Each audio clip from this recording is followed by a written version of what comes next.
So now that the mash has been going for about an hour, a little longer, it's time to do what's called the lauter. And the lauter is just draining your wort from your mash tun into your pot.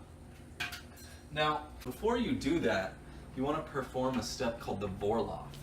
And the Vorlauf is basically just where you draw off a little bit of your wort, and then that'll clear out all the grain that's sitting in the bottom of your grain bed, and you'll see that the wort will start to come clear and it won't be full of sediment.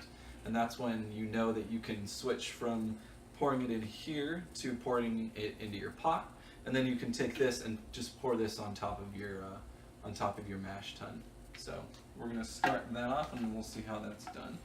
Pretty simply, you start off by opening up your valve, not all the way, just a little bit to get it started. If you open it up all the way, you can sometimes get a stuck mash because all the bits of sediment will compact together near the exit tube essentially, and you don't want that. So by doing it slowly, you'll have a slow initial outpouring of that sediment, and you can slowly increase it a little bit. And you just pay attention and watch the grain, or rather the wort, as it comes out. And honestly, this is pretty clear already. I don't even need to really do it longer than this.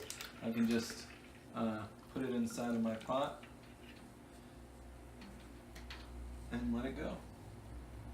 By the way, always make sure when you're pouring liquid into a container, be it your pot or your mash tun, that your valves are closed.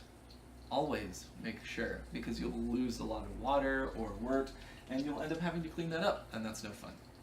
But to pour it in, it's very simple. If you have a deep enough grain bed, it won't matter really much and disturb the bottom of the grain bed and cause more sediment to come out. But if you have a very shallow grain bed, you don't want to pour it as vigorously, and you can pour it on top of something like the top to a Tupperware lid or something